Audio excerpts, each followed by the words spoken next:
Let's start at the orientation step. What I'm gonna do is let's go to the color calibration, and I want to adjust the white balance by using this module. Now we need to drop the blues, so we need to be on the channel blue, hold control, because that will allow you to change this much more subtle.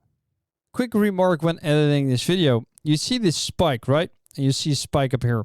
That usually has to do with the fact that some areas of a photo will have a dominant color. Now, what I should have done here is drop the reds a bit as well. I forgot, but just know that you want to have it as perfect as possible. Okay, let's move on. There we go. And ideally, you want everything to be on the same line, right? Now let's drag this upwards and this downwards a tad. Here we go. So this is a good starting point. And then I want to activate the sigmoid module rather than the Filmic RGB one. So that's why I started at the orientation step. Now it's important to know that the color calibration and the exposure has to be below the sigmoid in this pipeline. You can hold control if that's not the case, and you can move this around, okay? Now we've got a nice starting point, but let's go up here for the templates.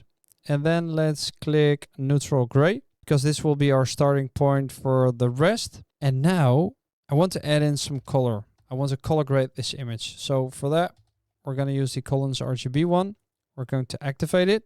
Now the first instance is where we will use the preset. So basic color frontness, natural screen, right?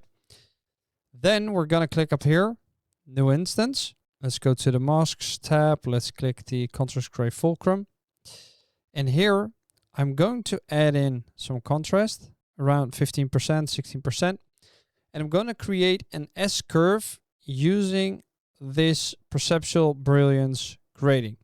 Now the S-curve is where we drop the shadows a bit, we up the midtones, and we drop the highlights. And for the saturation, I want to add in some saturation in the shadows and in the midtones. Once we're done doing that, we will add in a crop. And this is something that you can do when you start editing this image. Now, you can go up here and pick whichever you like. Now, let's say this couple wants to post it on Instagram, or I want to post it on my Instagram as sort of a advertisement. I can use the square, the 1x1. You can use that for Twitter as well. And we'll place the female, you know, the center of the day in the center of the image. Let's close this down. Crop will be automatically applied. And then I want to give this a teal and orange look. So let's go to color correction. Let's open it, activate it. Now we've got presets here, cooling filter, warm tone, warming filter, but in this case, the white dot is the highlights. So let's place it up here. And the black one is the shadows, which I'm going to place around here. Here's a before, here's an after.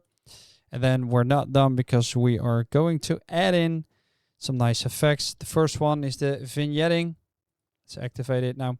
You can drag this inwards, outwards. I'll just keep it in the center of the image and have it like this. Let's close it down.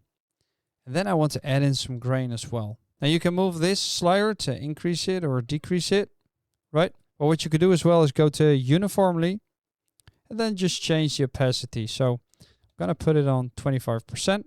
Let's close it down. And then this looks great, right? But we're not just done yet. We want to frame this for a nice effect. So let's activate it.